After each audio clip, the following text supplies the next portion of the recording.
শিশির ভেজা ঘাসের চূড়া জল ফোটারা দিশে হার আশ্বিনের ওই ভোরে ঠিকানায় তালে তালে ঢাক বাজে মাইকের শানায় বাজে বাচ্চারা চেঁচিয়ে বলে পুজো এসে গেছে ঘরে ঘরে শাক বাজে। এটা রামমোহন রায়ের মামাবাড়ির পুজো এবং এটা দেশগুরু ভট্টাচার্যের বাড়ির পুজো নামেও পরিচিত। রাজা রামমোহন রায়ের মা তারিণী দেবী হচ্ছে এই বাড়ির সদস্য ছিলেন।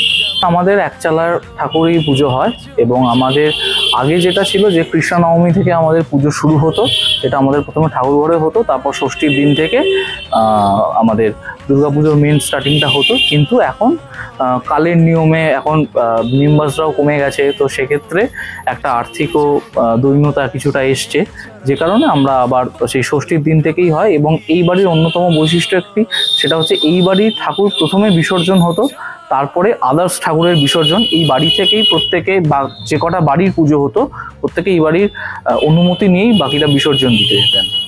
আর আপনাদের বাড়িতে তো একসময় টোল প্রথা ছিল, টোল বসতো। একদম, এখানে সংস্কৃত টোল ছিলেন এবং এখানকার যারা আমাদের পূর্বপুরুষেরা ছিলেন তারা সংস্কৃতের প্রত্যেকেই খুব স্টলওয়ার্ড ব্যক্তিত্ব ছিলেন এবং তারা প্রত্যেকেই এখানে শিক্ষাদান করতেন।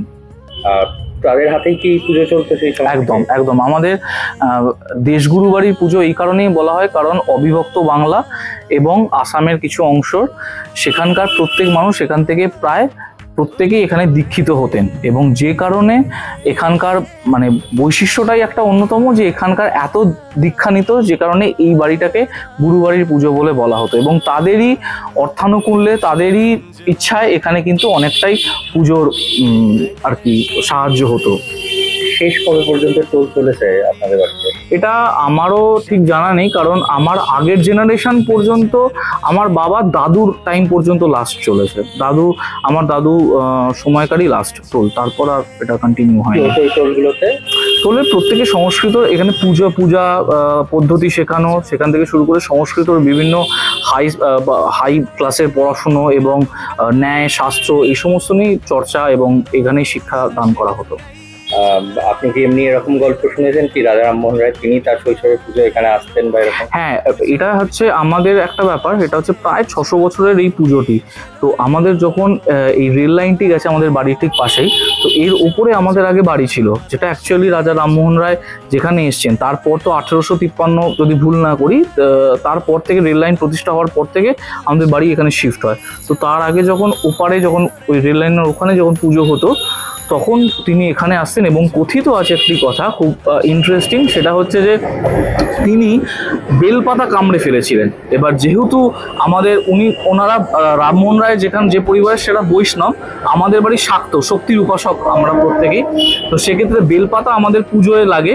তো সেই বেলপাতা যখন তিনি কামড়ে ফেলেছিলেন তখন তার দাদু তাকে একটি অভিশাপ দেন যে তুই বিধর্মী হবি, কিন্তু তার মা তখন তারিণী দেবী, তখন শ্যাম ভট্টাচার্য তার দাদুর পা ধরে বলেছেন যে এটা তুমি কি বলো, তো ছোট বাচ্চা, ও তো বোঝে না।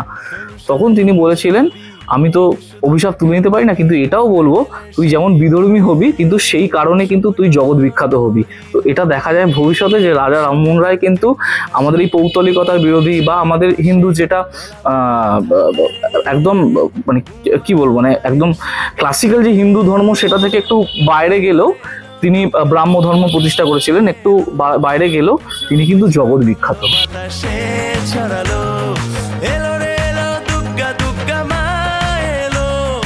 আনন্দ উল্লাসে গান গাই চলো, এলো রে এলো দুর্গা দুর্গা মা এলো, পুজো পুজো গন্ধ বাতাসে। ফলো করুন সংবাদ প্রতিদিন ডিজিটাল। দুর্গা মা এলো, পুজো পুজো গন্ধ বাতাসে।